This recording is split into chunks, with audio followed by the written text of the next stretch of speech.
তো যখন আইএমএফ এর লোকজন এলো, আমরা যারা আওয়ামী বিদ্বেষী ছিলাম অনেকে জানতাম এই ঘটনা, যে আওয়ামী লীগের এই বিষয়গুলো ফাইলপত্র ওকে আছে, কিন্তু আমরা বললাম যে আওয়ামী লীগ $10 বিলিয়ন চুরি করে নিয়ে গেছে। অর্থাৎ আইএমএফ বলছে যে তোমার অ্যাকচুয়াল রিজার্ভ হলো $22 বিলিয়ন, আওয়ামী লীগ বলছে যে না আমার 32 বিলিয়ন বা আরো $30 বিলিয়ন। তো এখন দেখুন এই আহসান এস মনসুর বর্তমান গভর্নর তিনি বলছেন যে আওয়ামী লীগের সেই হিসাবটা ঠিক আছে,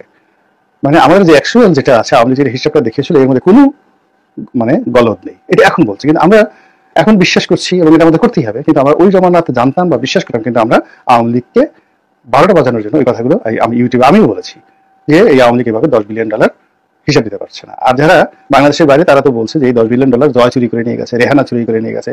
অমুক চুরি করে নিয়ে গেছে, শেষ এই $10 বিলিয়ন এই ঘটনা। তারপর আওয়ামী লীগের এই $20 বিলিয়ন এখন আছে, তার দেনা আছে $100 বিলিয়ন, $80 বিলিয়ন, এরকম কথাবার্তা আমরা কিন্তু বানিয়ে বানিয়ে বলেছি ওই সময়টাতে। তো এর ফলে কি হলো, প্রাইভেট সেক্টর আমাদের বাংলাদেশে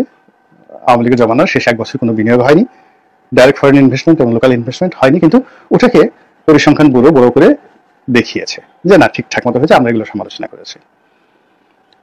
তো এই যে বিষয়গুলো যখন চলছিল তখন আইএমএফ এর লোন যখন তাদের জন্য অপরিহার্য হয়ে গেল, তারা আসলো, আমি তারপরে জাকিব রিয়া অন্যান্য যারা আছে, আমরা বললাম পূর্বের সাথে পশ্চিমে উঠে যেতে পারে, আওয়ামী লীগ এই মানে পাবে না, আইএমএফ এর লোন পাবে না। কিন্তু দেখা গেল খুব দ্রুততম সময়, কারণ ওই সময়টাতে 3টি দেশ অর্থাৎ বাংলাদেশ, পাকিস্তান এবং কলম্বো মানে শ্রীলঙ্কা, তারা এই আইএমএফ পিছিয়ে পিছিয়ে ঘুরছিল এবং বাংলাদেশের মানে ঝড়ের গতিতে বিদ্যুতের গতিতে বাংলাদেশের লোন আইএমএফ স্যাংশন করে। আনবিলিভেবল, বিকজ তখন বাইডেন প্রশাসন অ্যাবসলিউটলি শেখ হাসিনার বিরুদ্ধে, কিন্তু আইএমএফ সবকিছু দিল এবং পরবর্তীতে তারা 2টো কিস্তি ছাড় করলো, 3য় কিস্তি ছাড় করতে গিয়ে তারা দেখা গেল মানে নর্মাল যা পাবে তার চেয়ে আর বেশি টাকা তারা দিয়ে দিল একেবারে পতনের আগ পর্যন্ত।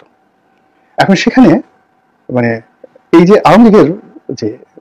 রাজনীতি, তাদের যে অর্থনীতি, তাদের যে রেখে যাওয়া সহায় সম্পদ, এখন ইচ্ছে করলেও আদানির সম্পর্কে এখন হাইকোর্টে রিপোর্ট দিতে হচ্ছে বা বলতে হচ্ছে সবকিছু পারফেক্ট, তাহলে কি করেছে? আমরা বলেছি 26 লাখ লোক ভারতীয় কাজ করে, এখন করে 26 লাখ দূরের কথা 2,60,000 লোককে আপনি খুঁজে বের করেন তো বাংলাদেশ থেকে কোথায় কোথায় ভারতীয় আছে। এই যে রাজনীতিগুলো, এটা একটা আমরা যে আওয়ামী বিরোধী একটা প্রচার এবং প্রোপাগান্ডা করেছিলাম। আর দ্বিতীয়ত এই প্রোপাগান্ডার এগেইনস্টে দেবদূত হিসেবে ডক্টর মোহাম্মদ ইউনূসকে আমরা যেভাবে তুলে ধরেছিলাম,